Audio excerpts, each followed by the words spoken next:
ቤዛ ምን አይነት ውጥንቅጥ ውስጥ የገባሁትኝ?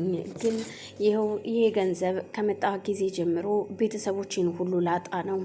አንድ የእናቴ ልጅ አለች የምላትንም እሷንም ጠረጠሩብኝ። በስንት መከራ ከስንት ድካም ልፋት በኋላ ባገኛት እንኳን ይኸው ገንዘብ ሰርቀሻል ብለው ጠረጠሩብኝ። ወይኔ ቤዛ በማለት መኝታ ቤት በሯን ዘግታ ብቻዋን ታወራለች።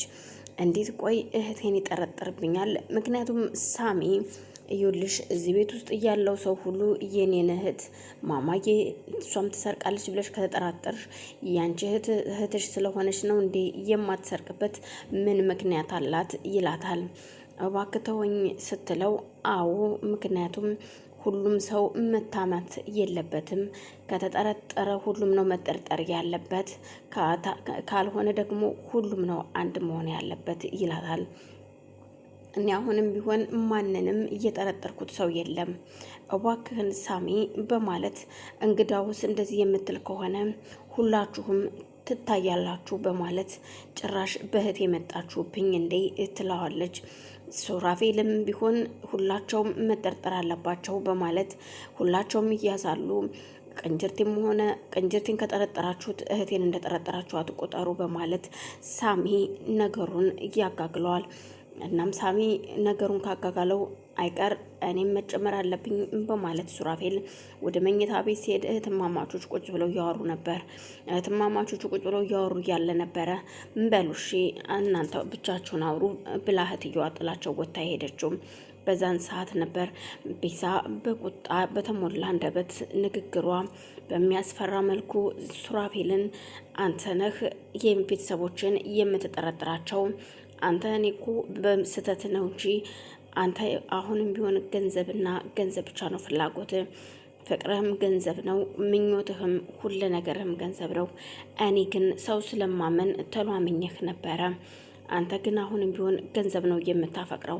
አዎ እርግጥ ልክ ነህ። መጀመሪያ ይሄ ገንዘብ ይከፋፈል እንዳልከኝ ተከፋፍሎ ቢሆን ኑሮ አሁን የዚህ በኋላ የሚመጣውን ነገር አብረን መወጣት እንችል ነበር በማለት ስትመልስለት እኔም ብዬሽ ነበር ያን ጊዜ፣ ግን አሁን ደግሞ ረፍዷል። ገንዘቡን ማን የወሰደው ሰው እስከሚታወቅ ድረስ ግን ሁሉም መያዝ አለበት በማለት ሱራፌል ለቤዛ ሲነግራት፣ ቤዛ ደግሞ በፍጹም እኔ ማንንም የምጠረጥረው የለም፣ ስለዚህ ገንዘብ የማውቀው ነገር የለም፣ ከዚህ በኋላ ምንም ነገር አልፈልግም።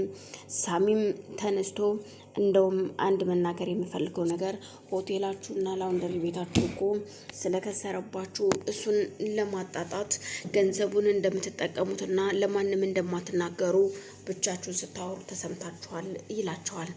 እኮ ማንና ማን ነው እንደዚህ ያወራው በማለት ስጠይቀው እህትማማቾቹ ሲያወሩ ሉሲ ሰምታቸዋለች። እኔ ሉሲን የጠረጠርኳትኝ ልብሷንም ሻንጣዋን ይዛ ስልኳን ስላጠፋች ብቻ ነው፣ ሻንጣዋንና ስልኳን ስላጠፋች እንጂ በሌላ ነገር አይደለም። እኔ እሷ ላይ ምናልባት እሷም ጋር ተጨቃጭቀን ስለነበረ ነው ስለዚህ ገንዘብ እየጠረጠርኳት፣ ግን አሁን ላይ የእናንተም ነገር ያስፈራኛል በማለት ሳሚ ሁሉን ነገር ሲያፈርጠው፣ አዎ እርግጥ ሆቴላችን ከስሯል፣ ግን ደግሞ ከእናንተ የሚበልጥ ነገር እንደሌለ ነገሩ እንደሚረጋገጥ መጀመሪያ እንደማይፈለግ በደንብ እንወቅ ብዬ ነው ይመለሰላችሁ። ያን ጊዜም እምቢ አላችሁኝ።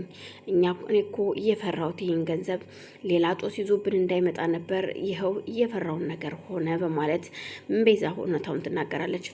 ቤዛ ወደታችኛው ቤት ወርደው ቤዛ ሱራፌልም ልጁን ሉሲንና ሽብሩን እንዲለቃቸው ከተስማሙ በኋላ ሁሉም ወደ ሳሎን ይወርዳሉ።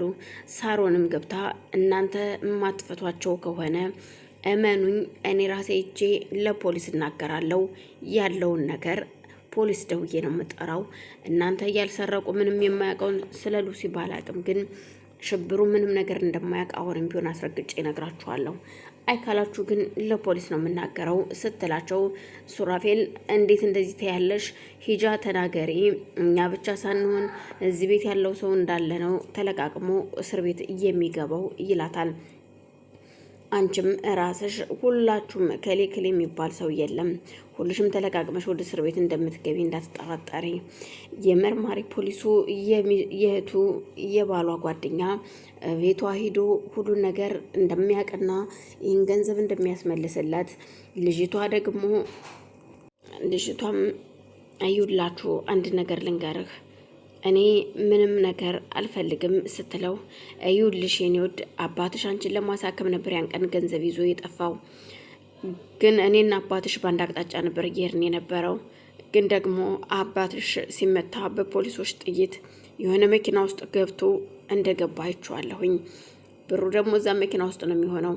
ስለዚህ በቅርቡ ትታከሚያለሽ፣ አደራሽ አለብኝ። ይኸው ያን ጊዜ አጎትሽ እኮ ነው ይህን ሁሉ ነገር የሰራው፣ አባትሽ የማይሞትም ነበር በማለት ይኸውልህ እመነኝ፣ እናቴንም የአባቴ ጦስ ውስጥ ልትከታት ነው። አባቴም ተው እያልኩትኝ ነበረ እዚህ ጦስ ውስጥ የገባው። እናም ይኸው ለኔም ሳይጠቅመኝ ጭራሽ እናቴንም እዳ ውስጥ ከቷት ነው የሄደው። ስለዚህ እናቴን አሁን ደግሞ እዚህ ዳ ውስጥ እንድትገባብኝ አልፈልግም። እባክህን ተወኝ። እኔ በዚህ ገንዘብ መታከም አልፈልግም። እንደውም የባሰ ታሳምመኝ፣ እባክህ ዞር በልልኝ በማለት ግድ የለሽም አይዞሽ፣ እኔ በምንም ብዬ አሳክምሻለሁ ይላታል። እናም እናቷም የአባቷን ሽውጥ ወንድሟም የማያውቀው የተደበቀ ሽውጥ እንደነበር ለሷው አውጥታ ትሰጠዋለች። እመነኝ እኔም አግዛለሁ። ለየው ወንድሜ መስማት የለበትም ይሄን ነገር። ስለዚህ እኔ እናንተ ሁሉ ነገር እንጨርሰዋለን፣ ምንም ችግር የለውም። ጭራሽ ውጡማ ካለ ለእኔ በጣም አሪፍ ነው ይላታል። እኮ እንድታረግ ግን አደራህን ሰው እንዳትጎዳ፣ እንዳትተኩስ፣ ለማስፈራራት ነው እንጂ እንድትተኩስበት አልፈልግም ስትለው አይ ግድ የለሽም በማለት ያንን ሽውጥ ተቀብሎ የሄደው ወደ እነ ሱራፌል መንደር ነበር። እነ ሱራፌልም ሁሉም ሰብሰብ ብለው እየተጫጫሁ እያለ ነበረ በር ሳያንኳኳ በሩን በርግዶ ሲገባ ቆይ አንተ ማነ ግን በማለት ሳሚ ሲጠይቀው ማንነቴን ቀስ ብለ የምታውቀው ይሆናል በማለት ይመልስለታል።